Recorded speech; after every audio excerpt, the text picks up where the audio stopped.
Hello everyone, and welcome to our presentation of Accounting and Payroll. My name is Mary Lou, and I'm going to be your facilitator this afternoon and go over some of the high points in the accounting module as well as the payroll. So we will show how the chart of accounts are set up, various reports that you can get out of the system, some maintenance items like how to pay bills and transfer contributions, and then we'll follow up with the payroll side of things and show how you can calculate a payroll and very easily transfer it into accounting. So we're going to go ahead and get started. I have the Church Windows module up on my screen, and you should be able to see all the various parts of the program. We're going to go specifically right into the accounting module and start with that area of the program. The first thing that I like to show are some of the reports, and so you can see here, if I just click on reports at the top, this is a menu bar that has interchangeable types of menu items that you can click on, and then underneath here all of these different little pull down menus appear after you've clicked on the menu item up top. So we're going to start off with one of the three types of reports that we like to show in the accounting module. It's really all about the information that you can get out of the system. So if you put the information in correctly, you should be able to retrieve useful information for the church. So what we have here to start is the balance sheet, and I'm going to be using a March 31st date for all of my reports today so that we can see some consistency between the various reports and what we can get out of the system. So I'm going to start off here with March 2011. There's a whole bunch of tabs at the top here that you can click on to customize your balance sheet. You can decide which columns you want to see, for example. You can see the detail here, whether you want to have everything spelled out or you want a more consolidated format. Also, you can change the fonts and put some kind of special bold and such in your reports if you wish. So we're going to kind of just stick with the main ones. What I'm going to use today is the year-to-date balance, which is very important for any snapshot in time, which is what a balance sheet represents. And as well, I like to include the beginning balance here. And that's just so that you can see where you came from. So when you print out a balance sheet, you'll see the beginning column will be, in this case, January 1, 2011, the very start of the year, and then the year-to-date balance will be whatever month we've chosen that month end. So we're going to go ahead and choose March here, and we can look right away at our balance sheet information. I'm also going to zoom this out so that you can see a whole page at a time and be able to see that your top balances or matches with the bottom part of the statement. So up top we can see here at the beginning of the year $1.616 million in our assets, and then down here at the bottom in the first column, of course, that agrees with our liabilities and fund balances. So again, up top, these are our number ones in Church Windows. You can see off the left hand side here we have ours all staggered according to our bank accounts, some investments that we have. We even have an accounts receivable numbering scheme. We have an account set up for accounts receivable so we can track client information. Perhaps some of your churches may invoice for rentals and such, but we are using these for a preschool situation, and so that money is owed to the church.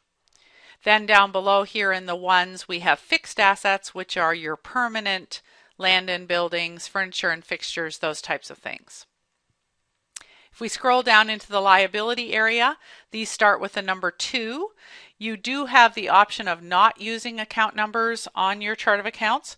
I find it a little more easy to understand and to be able to sort effectively by using the numbering scheme to be able to identify, in this case, kind of my more current liabilities and distinguish those from your long term. So up top here we have our payroll liabilities, things that we owe to another party. So those are defined as things we owe, OWE, and those are things like our state taxes, our federal, any pension or withholdings that we have in addition to taxes. We also then identify our accounts payable, which would be our trade payables, if this was a business, pass-through accounts, money that perhaps is come in, it's designated for a specific purpose and goes right back out again. That's easy to see here on our balance sheet. And then our prepaid pledges, if we track that kind of thing, are more long-term. You can see we have mortgage payable here. So we have a mortgage that we're still paying down, perhaps on a new building or a renovation or something that we did. Then down below here we have our number 3s, which are defined as fund balances in church windows. If you were a profit business or used to corporate accounting, you would refer to this as shareholders' equity or retained earnings. So this is basically would be the profit if you were in the profit world. In our situation, we identify these as fund balances. So fund balances are things that the church owns, basically, but it's whose money it is. So to distinguish it from assets, you'll see up top here, this is where the money is at the bank and in the different investment accounts, whereas down below, this is whose money it belongs to. So we define our fund balances as the equity portion belonging to a certain group or people that have been identified within the church. So hopefully this kind of gives you an idea of what it should look like when you look at a balance sheet. And then of course the year-to-date balance will be as of the balance sheet date. So as of March 31st, you can see that we've declined a little bit in our assets. And then of course the top must equal the bottom here. Assets have to equal liabilities plus fund balances. So we're going to go ahead and just close out of this balance sheet. And I'm going to take you to the next report here that I'd like to show, and that one's called the Fund Activity Report. There are a number of different formats here, but you can see that we have the detailed, which will show you each individual fund, which are listed one right after the other, or you can just choose one fund from the tab up here at the top. We're going to leave all of our funds included, and we're going to look at the consolidated year-to-date format. So you can see here we're going to choose again to be consistent, and we're going to use our calendar to go back to March 31st. So this acts a little bit like a reconciliation does for your bank accounts. The consolidated fund activity actually shows the beginning balance, receipts, disbursements. These two would match your treasurer's report, which is coming up next. I'll explain that one.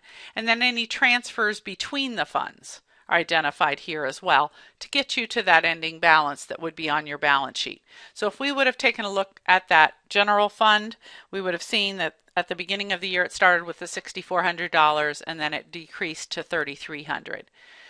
Building fund, for example, $33,000, and then brought in $12,000, paid out $15,000, so we had a decrease in that fund of the $3,000. So this consolidated fund activity report is really a great report to run to see what's going on in your funds. We're going to go ahead and close out of this one, and let's go to the last report listed here under the financial reports in the left-hand corner, and we're going to look at the treasurers. This is a very popular report as well. It will show you all the income and expenses either to a particular fund or to your funds in total in their entirety. If you leave this fund blank over here on the left and just hit the print button, you will see all of your funds. So again, if we maximize this so that we can kind of get a good idea of what it's showing us, we'll see the period activity would be for the month of March. In this case, the monthly budget, if you have such a thing, that's what you compare your guideline. So your guideline is your budget, and your actual figures, you compare them, and then either you're over or under. You can choose to show those or view those columns as well on our reports. If we scroll down, we can compare different salary lines with what has been budgeted, look at the year-to-date balance overall, what has been received or spent in that account versus the budget numbers. So this is a really nice presentation, and as I said before, this is including all of the funds. If we just want to look at one fund, we can do that.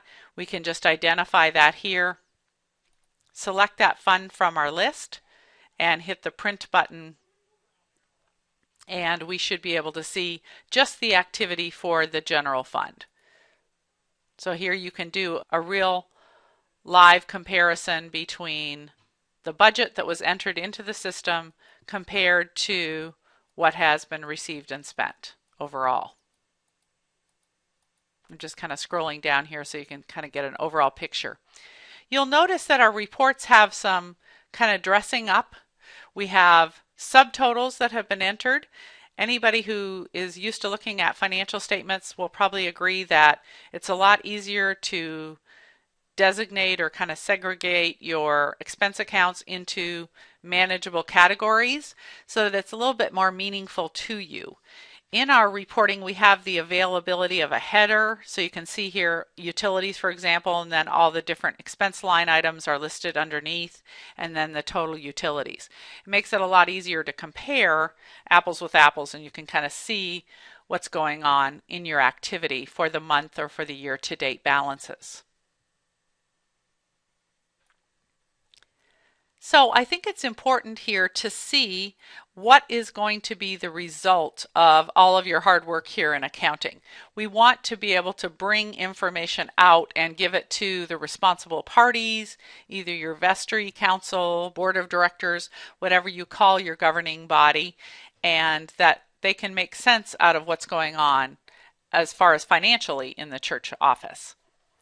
So I think it's important to kind of go over those first, and then we're going to start with the setup of our chart of accounts here in Church Windows. You can see, again, I alluded to the fact that I like using numbers. Most accounting people do. And you can designate over here right on the left, I can hit collapse all down here at the bottom. And everything shrinks up underneath their main headings, and everything is identified as starting with the number 1 through 5. So again, like I explained on the balance sheet items, 1s, 2s, and 3s. 1s are what the church owns, OWN. Liabilities are what you owe, OWE. And then you have your fund balances, which mirror your equity, retained earnings, or shareholders' equity. Then we can look at the income and expenses as well. I'm just going to go ahead and collapse these back down, shrink them back down. And then under the 4, you can see the 4s stand for income. So you'll have identified all of your different various types of income accounts that come into the fund balances and end up taking the expense accounts out of those fund balances. So I'm going to shrink up my 4s and expand my 5s, and you can see all of the various expense accounts. We also have the ability to have sub-accounts. So if you want to have one master or a ledger account, as we call it, you can also have subs which represent a breakdown, a further breakdown, more detail on that specific line item. Okay, so just to kind of go over again our 1, 2, 3, 4, 5s. In the 3 fund balances, you're going to find, if you highlight on a specific fund, over here on the right, there are 3 tabs that you can open up and take a look at kind of the hierarchy of the way the funds are set up. So if we stick with this building fund here and expand upon it, you can see underneath the building fund 3 account, we've got the means to bring money into the system through number 4 accounts, which are called income, and then payments out of this fund balance would be made through the 5s. So typically the number 3 fund is not hit with direct transactions. Mostly the fund moves up and down by the income and expenses that are attached to it. So hopefully that makes sense. Again, 4s increase the fund balance and 5s decrease that balance. Okay, So we're kind of finished with our chart of accounts screen. Of course, there's lots of valuable information over here on the right hand side. You can see at the bottom, I'll just mention a little feature that I love. You can add new accounts at any time here from the chart of accounts screen. Under the tree view, there's this right click to add, edit, or delete accounts. So some of you may be familiar with this concept, but if you wanted to change your numbering structure, you have the ability to be able to edit your account numbers here. So this is a real advantage, especially if you've got things set up kind of weird or you want to make some changes to your setup. It's a lot easier to do when you can edit it right here. Also, you can add new, in this case, income accounts to the building fund or new expense accounts. You can set up those sub accounts if you wish to as well right here on the right hand side under the tree view. We always have a balance tab as well, which tracks again what's happening in the fund balances in this case, beginning and then up to date. We only have information entered through, I believe it's March here in this particular fund. The Detail tab offers lots of extra things as well. You can actually print a general ledger right from here, which I like to be able to do just kind of on the fly here. You can get a report just by hitting on that print button. So some great things on the chart of accounts. You may be interested in taking some of our classes online to get more information on what's available here and what you can get right from the chart of accounts screen and some of our other screens. Okay, we're going to go ahead and close that out. So now that we have the concepts down, basically we are able to set up the chart of accounts the way we would like it. We're able to print out the reports that we would like. We can also show now how to do some basic functions in accounting. One of the main things is to be able to record properly the income coming into your accounting module.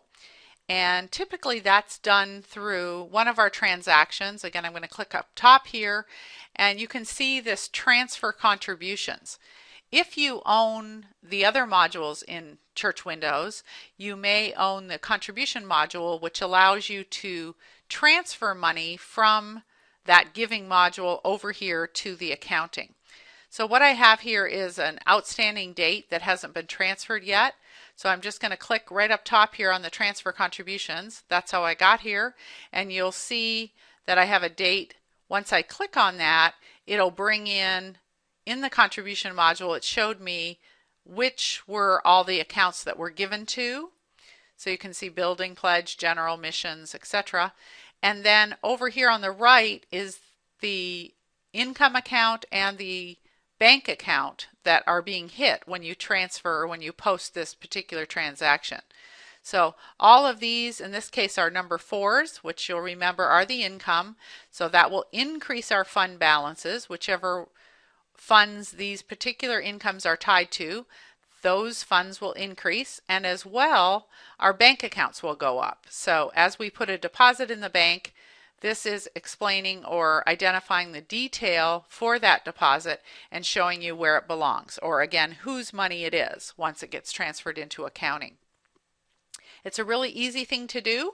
All you do is click down here on Transfer to Accounting, and the transaction is generated here. If we want to print that out, we can see a copy of that. I'll just do it real quick here. And you have that for your records. You can then put that with your contribution giving sheets or counting sheets for that particular week if you're doing it weekly, and tie to your contribution module, which makes for a really good audit trail. Any auditor will tell you that you'll make less errors if you have the system do it for you rather than manually typing in that information.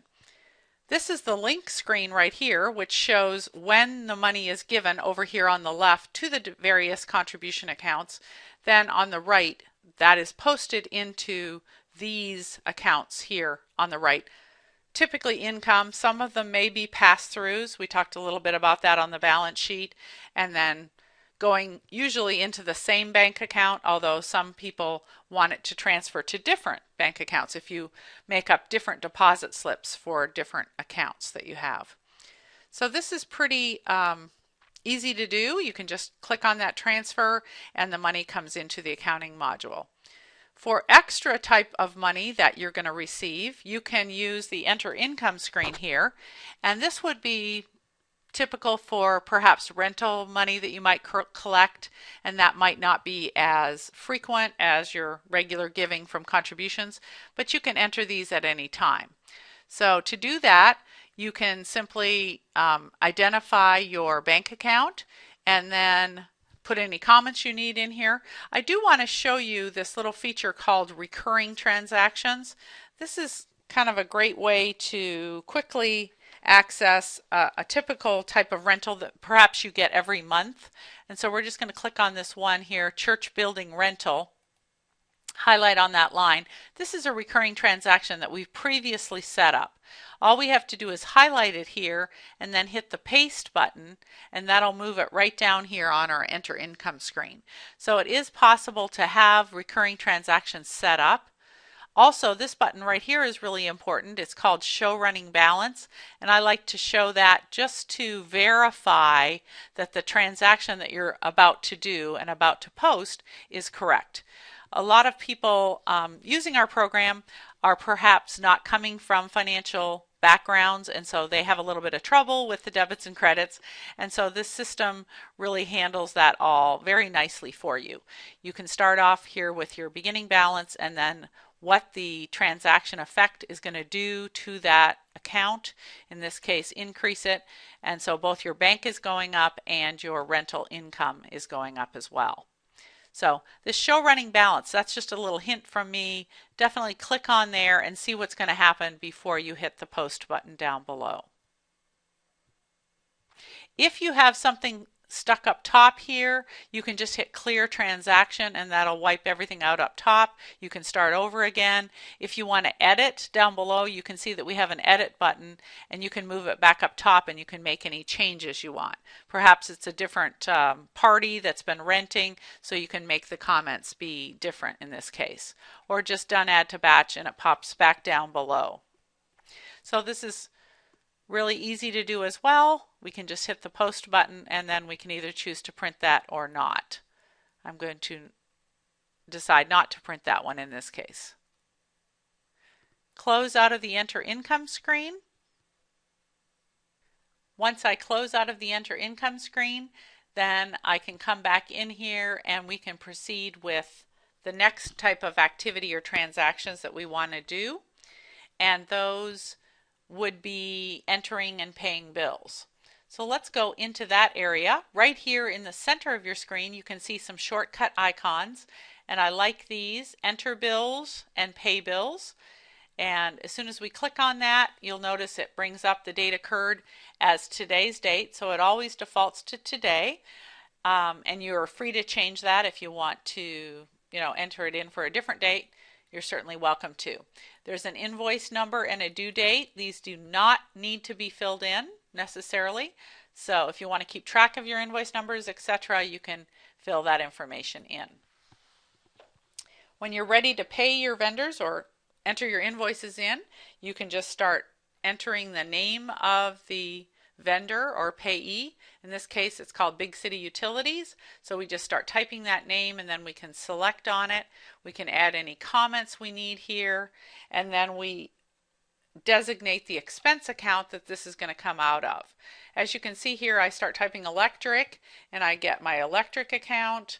It's a 5 number, again an expense account that's going to be hit for this particular expenditure, and we can go ahead and put our dollar amount in and then any comments that we need. If you want to split between more than one expense account, you can certainly do that here. Let's type in rental electric as well, and then that account pops right up and we can put in the portion of the overall check or bill that we're going to write is going to go to the rental electric expense account. We also have a credit memo here. If you return some materials or something like that and you have a credit on the account, you can also enter those in now right here on the Enter Bills screen.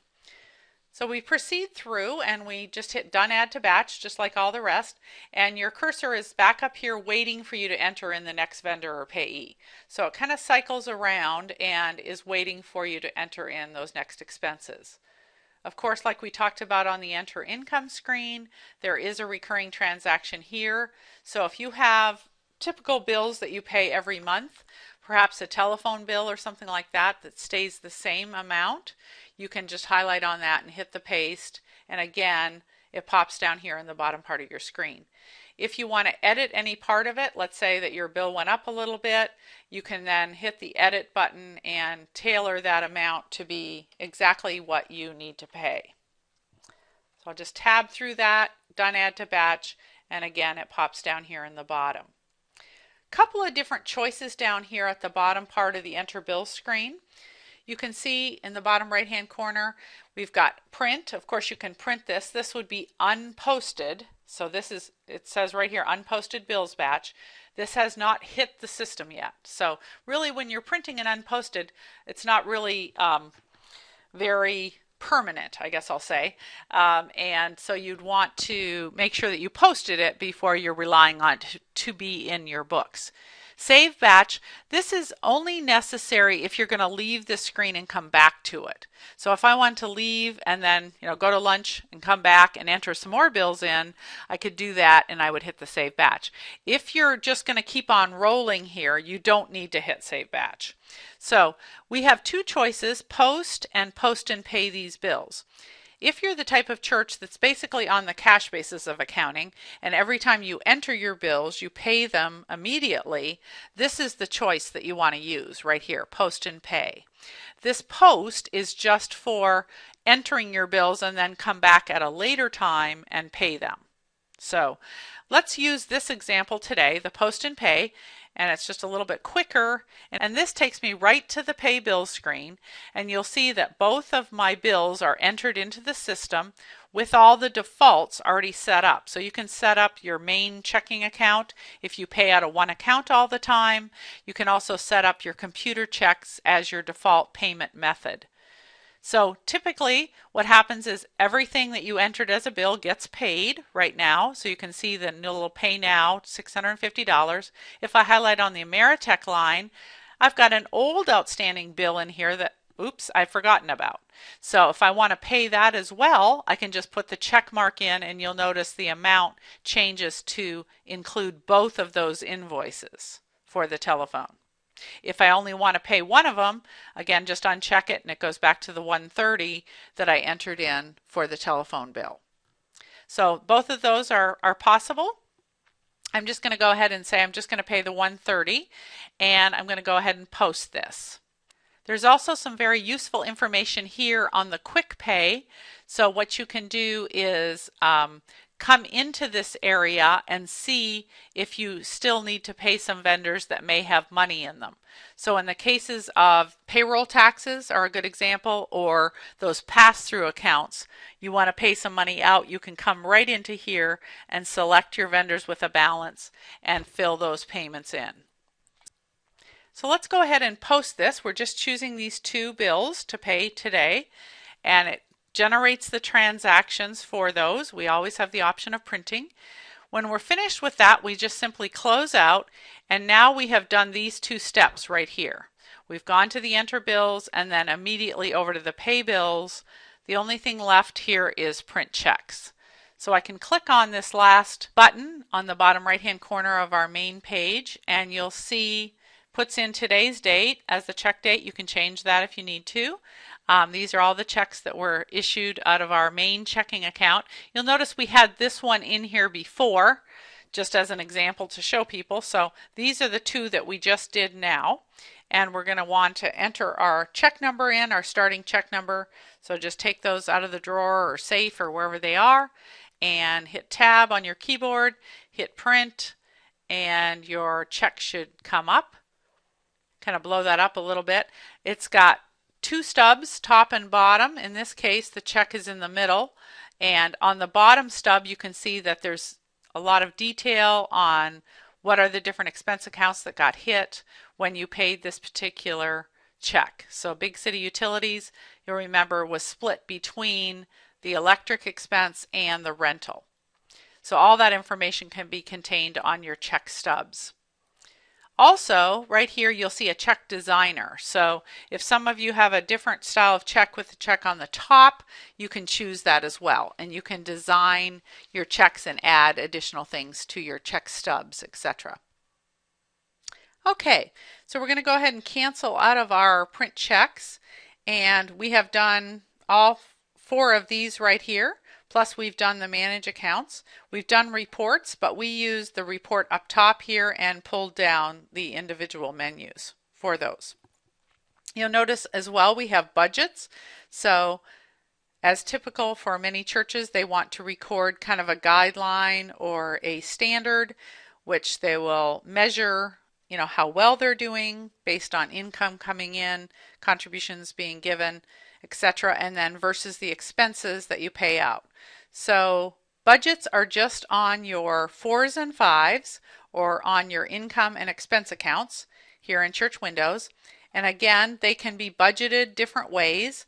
We can look here on custodial supplies and see that we can enter in an annual amount and the system will divide that number by 12. Or you can select a specific expense account that has just 2 payments a year. So in the case of property insurance, this might be a good example to show that we just make those payments in April and October. So we might want to make our budgets exactly equal those payments so that we don't have a large over under situation when we're comparing on our treasurer's report.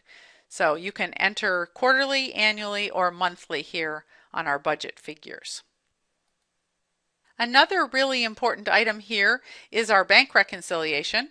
Obviously, most people that are doing bookkeeping and accounting want to be able to reconcile their banks to make sure that the money that the bank says is the same as what your books say, with certain exceptions like outstanding deposits and checks. So we have a little wizard right here in Church Windows that walks you through the bank reconciliation process. So I'm just going to give you an example here of the January 2011. I know that's a long time ago now, but we're going to just use this as our checking account that we're going to reconcile. And instead of beginning a new bank rec, I'm going to go down here to the select a saved bank reconciliation. Pull down my little arrow and you'll see here that I've been working away on 131, the end of January, and no, it has not been finalized yet. So that means I can still make changes to it. I can come in here as many times as I want and, go check and make sure that everything is right with my books. So I can hit next and it gives us the statement page. So you need to be able to be looking at your statement when you enter in the information from your bank so that you can compare that to what your books say. So it's got here total deposits. That's including everything that goes into the bank, even interest. Withdrawals, same thing, everything, all checks, even if there's bank charges, those need to be recorded. What you're doing is mirroring what the bank says here. Then on to the next page, and you have a charges and interest screen where you can enter those last minute items from the bank statement themselves. So perhaps you don't know that you had bank charges that month or that you got some interest on your savings accounts, and you can enter that information right here on the fly as you're going along. The next screen is the deposit side. These would have typically come from the contribution area. See, all these are noted as CONT, and then any income, those are the ones like I entered for the rental, etc. Transfers, if you've moved money from account to account, one bank to another, you might have a transfer here. And you can see that we've got this transfer that's outstanding at the end of January. On the check side, lots of flexibility here when you're trying to distinguish and mark your checks as cleared. You can sort by check number or reference number. Sometimes that's easier. Sometimes you're looking for a specific amount, so you can sort by amount. You can also sort by date. You can click date occurred. You'll notice up here it says drag a column header up to the top and it will sort. It kind of distinguishes between all your different dates, and then within those dates all the checks that happened. So lots of flexibility in looking at the different information that you're going to be clearing on your bank reconciliation. Of course, the goal is this right down here at the bottom. I'll just kind of give you an example. Let's say that this particular check was cleared, so we go ahead and put a check mark in there. You'll see the difference to reconcile, $900. So we made a goof there, we made an error. We really shouldn't have cleared that. It did not clear the bank. We take that off. Just keep your eye right down here on the difference to reconcile. So if I take that off, voila, there's our balloons. So that's what you're shooting for when you do your bank reconciliations. You want there to be a zero difference to reconcile between what you're saying the bank has and what your books say. Let's go ahead and show a printout of a bank reconciliation, and that might make it a little bit easier for you to understand kind of what the object is and what you're trying to achieve on the bank reconciliation. So you can see up top here our statement ending balance was the $13,410. We had an outstanding deposit, and then here are the outstanding checks. So to add this on and then subtract off those comes to $11,213, and that's exactly what our books say. So we should be able to balance and basically match our books to what the bank would be if they had the information that we have in our system. So great. That's how easy it is to do a bank reconciliation in Church Windows. So we'll just go ahead and close out of here, out of our bank reconciliation screen. There are a couple other miscellaneous items that I just want to tell you about and show you kind of where they are. Special functions up top here is one of the areas where you can move between years. So if you're trying to look back at past information, there's a real simple way to change to another existing year that exists in your system. You can just pull down this arrow. You can see we have information through back to 2007 here in our little example. We can choose the year that we want to move to, and you'll notice it changes right here on the screen and also up on the top left hand corner as well. And then you can look at all of your past information. Now it is possible to hard close your books for the previous year.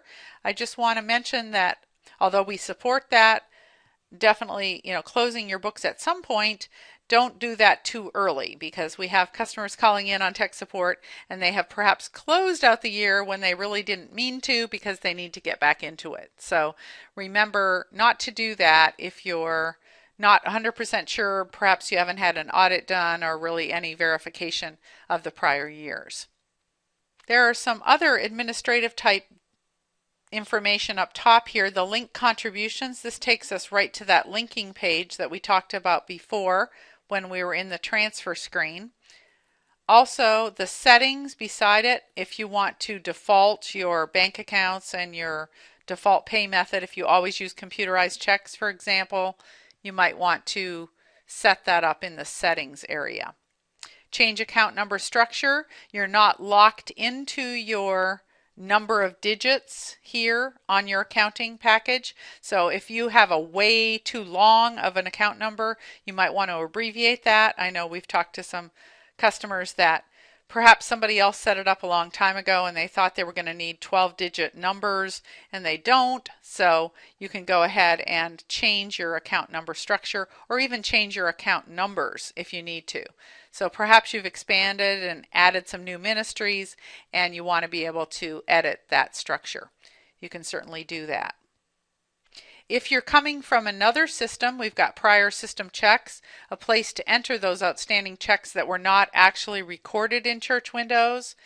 So for that first bank reconciliation, you're going to need a way to be able to enter those into the system.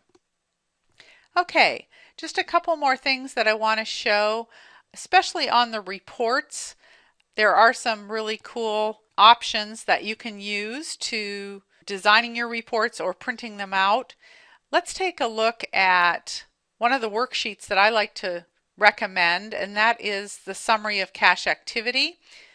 This would show the change in a specific bank account or asset account over a period of time. So if we look back at our Huntington Bank checking, for example, and we want to look at that January time frame that we did our, I'm back in 2010.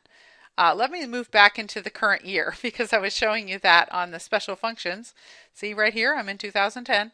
So I'm going to go ahead back under Special Functions, Manage Years, and move back into 2011. There we go. Now I should be a little better off on my cash activity report. Here we go, summary of cash activity. Okay, I'm in the right year, 2011, which by the way, you don't have to move back and forth. You can actually look at prior years just by simply pulling down that arrow. But we're going to use our checking account here, and we're going to say that we want to go back to January, perhaps the 1st to, let's say that we just want to do to the 22nd. So we're not agreeing with our bank statement cutoff, but we just want to see the activity for a time frame that is different than the month. So we can print this off, and you'll see this particular activity report. It shows you what the cash balance was at the beginning of the year, and then all the income that came in, contributions, etc. And you've got it all separated out here by transaction type, and then your payments and payroll, etc. These were all the subtractions from your bank, totaling this $20,000 number. Now you probably saw this when I kind of blanked by it quickly, but you can see down at the bottom, instead of hitting print here, I can hit export. So I can take any report that I have in Church Windows, I can send that report via email. So let's just use that particular PDF file here. We're going to create a PDF out of our report, and then we're going to designate that we want to call it the Summary of Cash. And then an email message comes up, and you can see here that the Summary of Cash Activity, the PDF file, is attached automatically to this email message. So it's a really quick way of attaching a file to an email, just hitting the send via email here. Also, if you want to export the document, in this case the activity report, and you want to put it into an Excel file, let's try. So you can just click on that, say OK, and it will design the file for you, and it's going to ask us if we want to replace it because we've already used that name. And then if we want to open up the file, it'll take us right into our spreadsheet type of program, and there is all the information for you right in Excel. So that's a pretty great way to get the information exported quickly and effectively. It saves you typing everything all over again, and so with just one click of a button you can move the information from the Church Windows program into another location or another type of program. Okay, that pretty well rounds out all of the reports and different functions that I wanted to show you in the accounting module. So we're going to go ahead and close this module out, and we'll go ahead and look at payroll. We can minimize that, or we can close out of it, and then we can move into the payroll area. So I'm just going to go ahead and click on the payroll icon.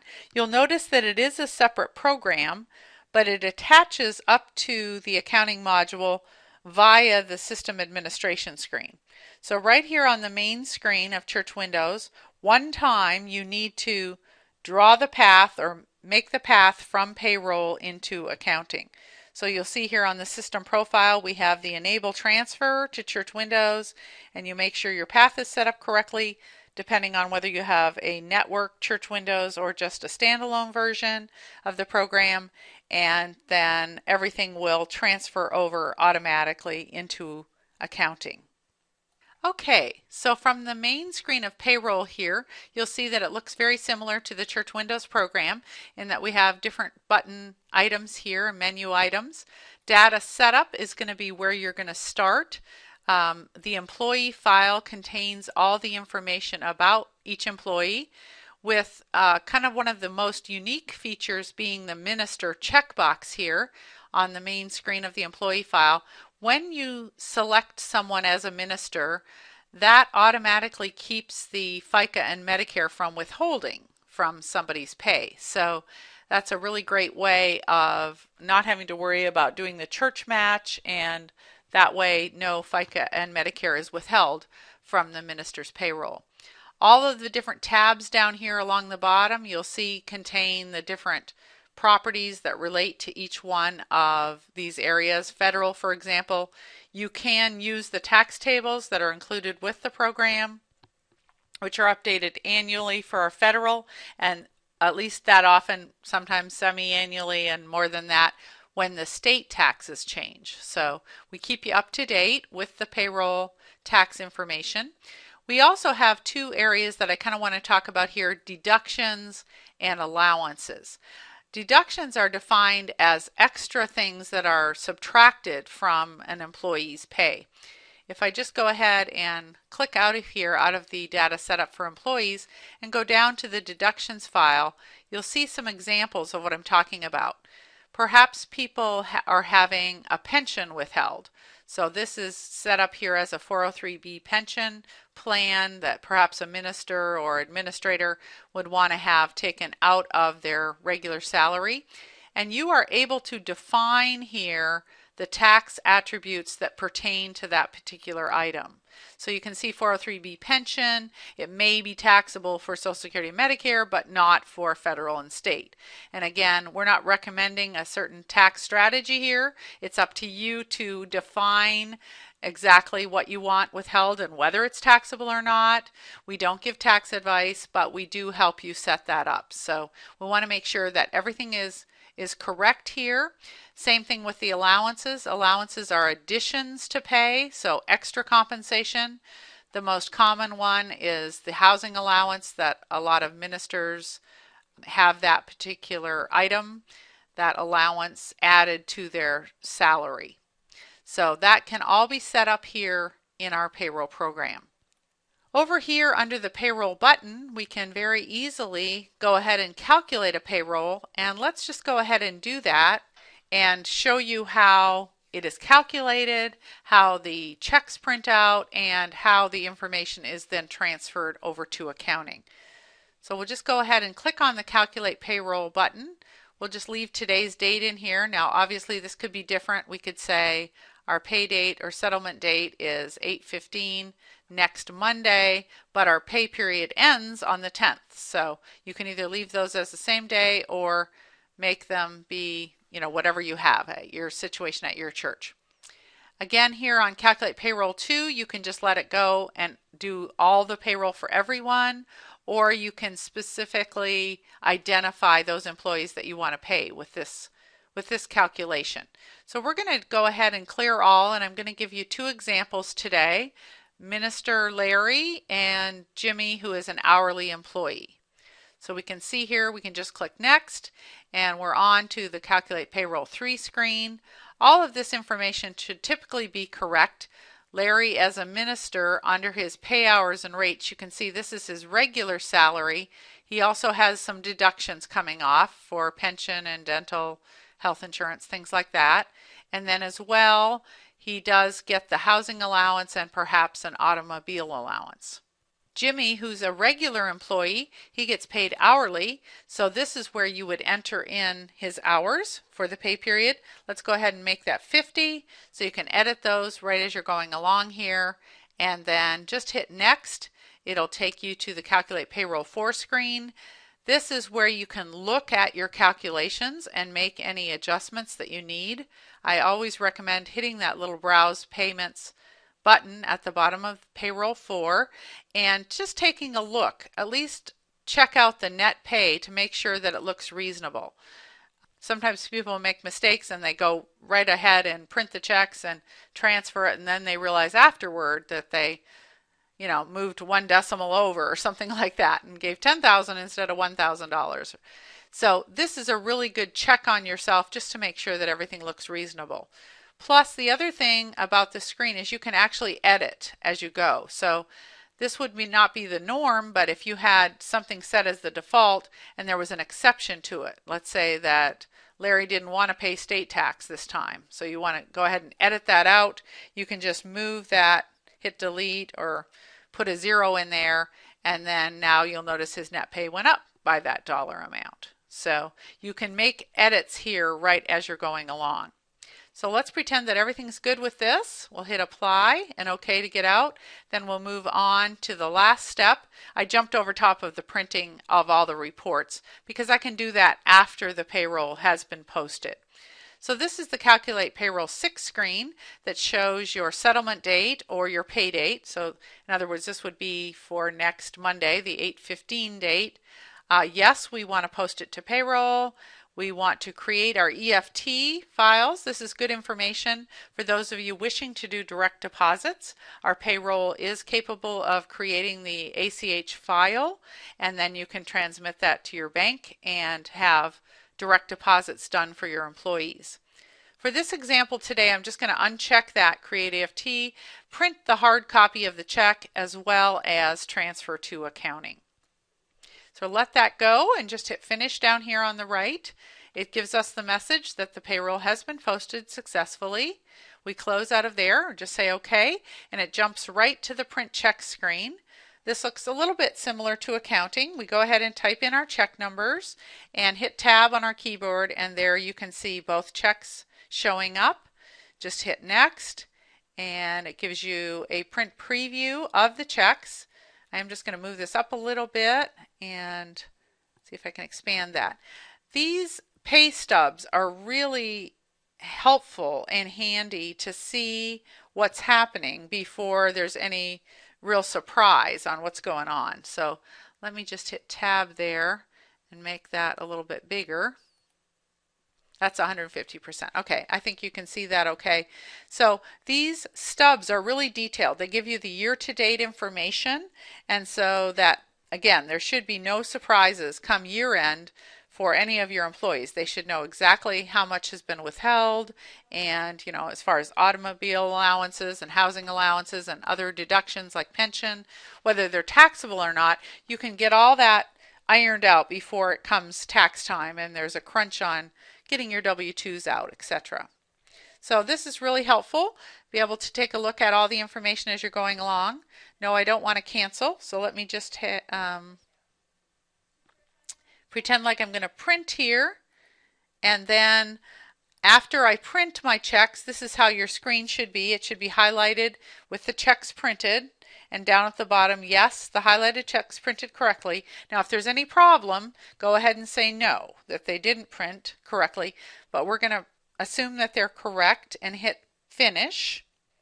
And then this takes us to the final step in our payroll process, which is taking that information and putting it over into the accounting module. So this is really handy because we want to be able to just with one click of a button move all this information. The system calculates the employer portion of FICA and Medicare, and as all of us know, probably are aware by now, at the beginning of this year the FICA went down for the employee portion by 2%. So that is all figured in here and everything is already done for you. So all you have to do is hit the transfer button right up top here, and that moves all the information from payroll into accounting. Here are your transaction numbers. It gives you that information. If you would like to print your audit report, I would highly recommend it. This is your check and balance basically to see yes, it was posted to Church Windows. Here are the check numbers. Here are the transaction numbers in accounting. Here's your debits and credits and all of your information. You can print a hard copy of that and put that with your payroll printout for this particular pay date. Okay, so we can just hit Finish at the bottom here, and we're back to the main screen of payroll. Let me just take a few more minutes and we'll still be within our hour-long webinar here on payroll and accounting. And let me show you a few of the reports that are really helpful for looking at perhaps, occasionally quarterly or something like that. The first one I want to mention is the 941 quarterly form. So this is due, as it mentions, quarterly. You can choose whichever pay period you're looking for. I'm going to stick with the first quarter because I just have kind of sketchy payrolls done since then. So the first 3 months should have everybody entered in here. And I can just go through this wizard, basically choose a monthly deposit schedule. If you're a semi-weekly or quarterly, you can choose that as well. and then the system will give us what the total deposit should be. What you want to do is confirm that amount, either say yes or no. If you say no, it's going to ask you to enter in the real amount that you paid every month. And so I'm just going to say yes here, and here is the form. So it's all set to go. You can print that out now and go online and fill out your 941 form. So really handy, gives you all the information you need. When you're paying your 941 tax deposits, hopefully monthly or maybe more often than that, or some of you are maybe quarterly, but when you're doing that, there's a report that was designed specifically to tell you how much you should pay. And that's called the Pay Period Deductions Report. And I just want to show you that. Let's go and take a look at the month of March again. So we're just going to go back here to March and say March 1st to the 31st, include that whole month here. And when we hit next, it lists all of the employees that we have for the month of March.